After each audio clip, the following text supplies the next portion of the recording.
Woi, ini kabar yang bikin banyak orang langsung megang dada, terutama yang udah masuk masa pensiun atau yang orang tuanya hidup dari dana pensiun. Jadi gini ya, hari ini mendadak rame banget karena pemerintah resmi ngumumin kebijakan terbaru soal sistem pembayaran dan penyesuaian dana pensiun. Dan yang bikin deg-degan, ini bakal langsung berlaku dalam waktu dekat. Bukan cuma sekadar aturan baru yang bisa dibahas nanti-nanti, tapi beneran nyangkut ke hal paling krusial. Besaran manfaat yang diterima, jadwal pencairan, sampai mekanisme verifikasi data. Nggak heran kalau banyak pensiunan sama keluarga mereka auto kaget karena ini kan urusan dapur, urusan hidup sehari-hari. Pemerintah bilang perubahan ini bagian dari reformasi besar, tujuannya dua, memperkuat keberlanjutan anggaran negara, tapi juga sekaligus meningkatkan kesejahteraan penerima manfaat. Tapi jujur aja, meskipun narasinya terdengar bagus, tetap banyak pihak yang masih berusaha ngebayangin dampak nyatanya buat kondisi ekonomi rumah tangga para pensiunan. Soalnya kalau ngomongin dana pensiun, yang kebayang bukan angka di kertas doang, tapi biaya makan, listrik, obat, kontrol kesehatan, kebutuhan cucu, sampai kebutuhan darurat yang kadang datang tanpa permisi. Nah, kementerian terkait menjelaskan kalau kebijakan ini bukan hasil rapat semalam dua malam. Katanya ini hasil evaluasi panjang terhadap sistem pensiun nasional. Selama beberapa tahun terakhir, pemerintah menilai skema yang sekarang perlu pembaruan biar lebih adaptif sama perkembangan ekonomi dan demografi. Demografi ini maksudnya apa? Ya jumlah pensiunan yang nambah terus tiap tahun, dan itu jadi salah satu faktor utama. Karena kalau pensiunan makin banyak, beban pembayaran juga makin besar, dan kalau sistemnya nggak dibenahin bisa berantakan ke depannya. Makanya lewat penyesuaian ini, pemerintah berharap sistem dana pensiun bisa jadi lebih transparan, lebih tepat sasaran, dan yang paling sering disebut, berkelanjutan dalam jangka panjang tanpa bikin anggaran negara keteteran parah. Tapi ya namanya juga perubahan besar, pasti ada plus minus. Salah satu poin yang paling disorot dalam kebijakan terbaru ini adalah penyesuaian komponen tunjangan yang diterima tiap bulan. Pemerintah menyatakan formula perhitungan manfaat bakal disesuaikan dengan mempertimbangkan inflasi dan kemampuan fiskal negara. Nah, di sini mulai muncul dua kubu perasaan. Ada pensiunan yang langsung berharap, wah, berarti bisa naik nih nominalnya. Tapi ada juga yang langsung overthinking, jangan-jangan malah berubah jadi lebih kecil. Wajar sih, karena kalau rumusnya diganti, hasilnya bisa beda-beda tergantung kondisi masing-masing. Pemerintah menegaskan mereka tetap pegang prinsip keadilan dan perlindungan terhadap kelompok rentan sebagai prioritas utama. Ini penting banget, karena banyak pensiunan yang hidupnya benar-benar bergantung dari dana itu, bukan sekadar tambahan. Selain soal besaran manfaat, yang bikin heboh juga soal jadwal pencairan. Dalam pengumuman hari ini disebutkan sistem distribusi bakal semakin terdigitalisasi supaya prosesnya lebih cepat dan minim kendala administratif. Bayangin aja dulu masih banyak yang harus ngantri panjang, bolak-balik urus berkas, kadang ada salah data dikit langsung ke hold.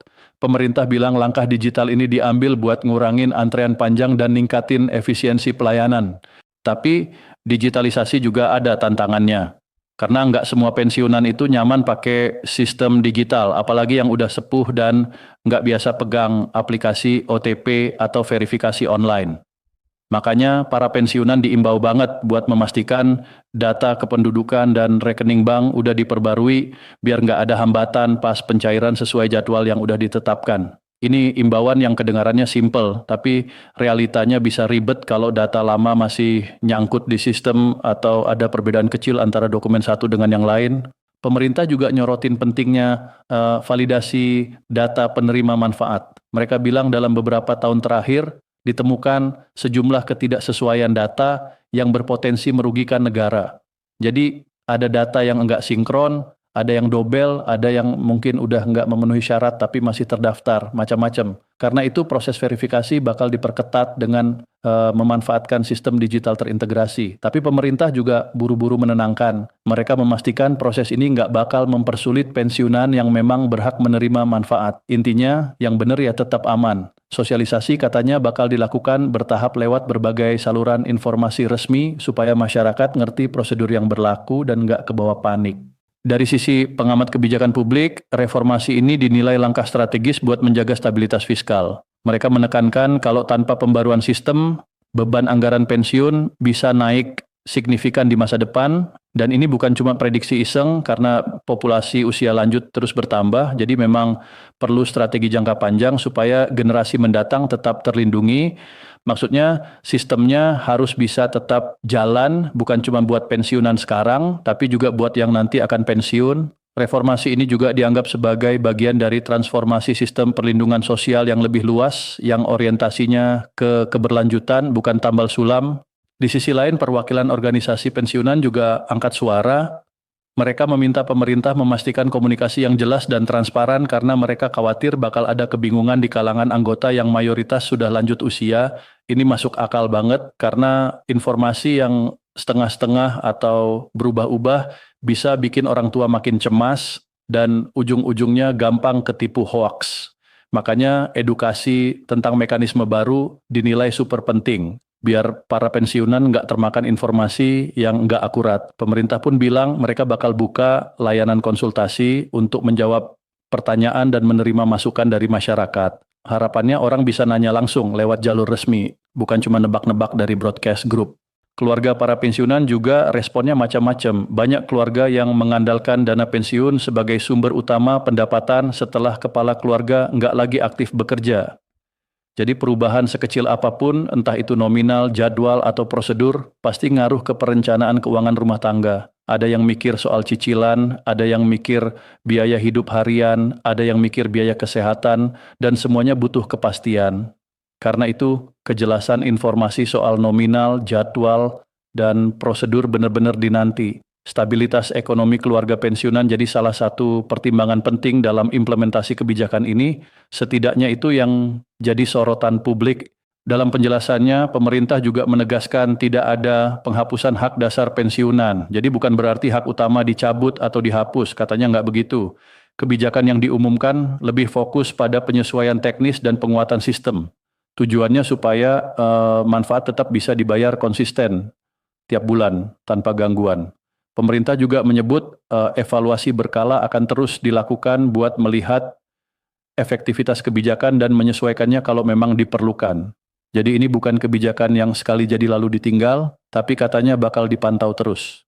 Transformasi digital jadi salah satu pilar utama dalam pembaruan sistem pensiun kali ini. Dengan teknologi informasi, proses administrasi diharapkan lebih cepat, aman, dan akurat.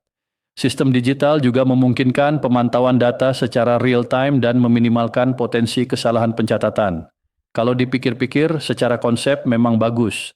Data bisa sinkron, proses bisa lebih rapi, dan peluang salah transfer bisa ditekan. Tapi pemerintah juga sadar perlu pendampingan untuk pensiunan yang belum terbiasa pakai layanan digital. Karena kalau semuanya dipaksa online tanpa bantuan, yang terjadi malah bikin kesulitan baru. Selain digitalisasi, penguatan koordinasi antar instansi juga jadi fokus. Data kependudukan, catatan kepegawaian, dan informasi perbankan bakal diintegrasikan buat memastikan penyaluran dana akurat. Langkah ini diharapkan bisa mengurangi risiko keterlambatan pembayaran maupun kesalahan transfer. Sinergi antar lembaga dibilang kunci untuk bikin sistem yang efisien dan terpercaya buat semua penerima manfaat. Karena sering banget masalah muncul bukan karena orangnya salah, tapi karena data di instansi A beda sama instansi B. Kalau udah terintegrasi, harusnya lebih gampang dicek dan diperbaiki.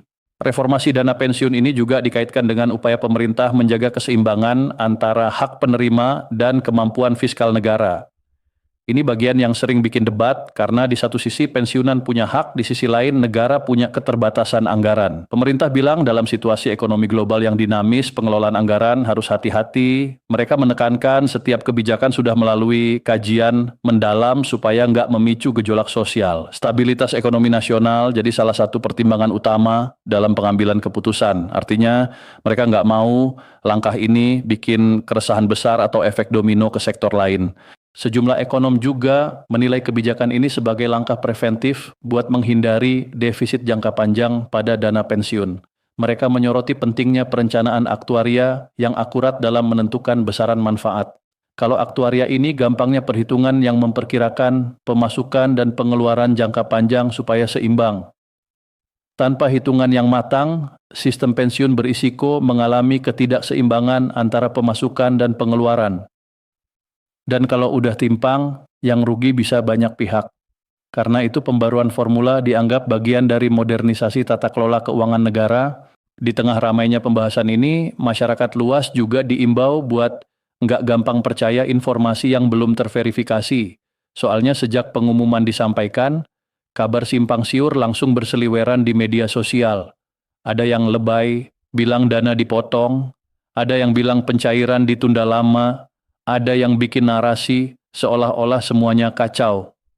Pemerintah meminta masyarakat merujuk ke pengumuman resmi supaya nggak salah paham. Kejelasan informasi jadi faktor penting untuk menjaga ketenangan dan stabilitas di tengah perubahan kebijakan yang cukup signifikan ini. Dalam waktu dekat, pemerintah berencana menggelar sosialisasi lanjutan di berbagai daerah. Tujuannya supaya para pensiunan, termasuk yang tinggal di wilayah terpencil, mendapatkan pemahaman yang sama. Mereka bilang pendekatan tatap muka maupun daring bakal dimanfaatkan untuk menjangkau lebih banyak penerima manfaat. Harapannya proses transisi berjalan lancar tanpa kendala berarti di lapangan. Karena kalau cuma sosialisasi di kota besar, yang di daerah bisa ketinggalan info dan itu bisa memicu masalah baru. Sejumlah pensiunan juga menyampaikan harapan agar kebijakan ini benar-benar membawa dampak positif. Mereka berharap kesejahteraan meningkat dan akses layanan jadi lebih mudah. Buat banyak dari mereka, yang paling penting bukan janji ini itu, tapi kepastian pembayaran tepat waktu. Karena begitu telat, efeknya bisa langsung kerasa, belanja harian terganggu, obat nggak kebeli, rencana keluarga berantakan. Rasa aman secara finansial itu ngaruh banget ke ketenangan menjalani masa pensiun bareng keluarga tercinta. Dan itu bukan hal sepele, apalagi kalau usia udah lanjut. Pengamat sosial juga ngingetin kebijakan pensiun itu bukan sekadar urusan angka dan anggaran, di dalamnya ada aspek kemanusiaan yang nyangkut kehidupan jutaan warga lanjut usia. Jadi implementasinya harus mempertimbangkan kondisi nyata di lapangan. Jangan cuma bagus di presentasi, tapi pas dijalankan bikin orang kebingungan. Dukungan keluarga dan komunitas juga punya peran penting dalam memastikan kesejahteraan para pensiunan tetap terjaga, apalagi saat masa transisi kebijakan baru biasanya bikin orang perlu adaptasi. Dengan diumumkannya kebijakan terbaru ini, babak baru dalam pengelolaan dana pensiun Indonesia resmi dimulai. Pemerintah menegaskan komitmennya untuk terus memperbaiki sistem demi keberlanjutan dan keadilan sosial. Para pensiunan dan keluarga diharapkan tetap tenang dan mengikuti perkembangan informasi resmi. Perubahan ini diharapkan jadi langkah awal menuju sistem pensiun yang lebih kuat, lebih transparan, dan lebih siap menjawab tantangan masa depan.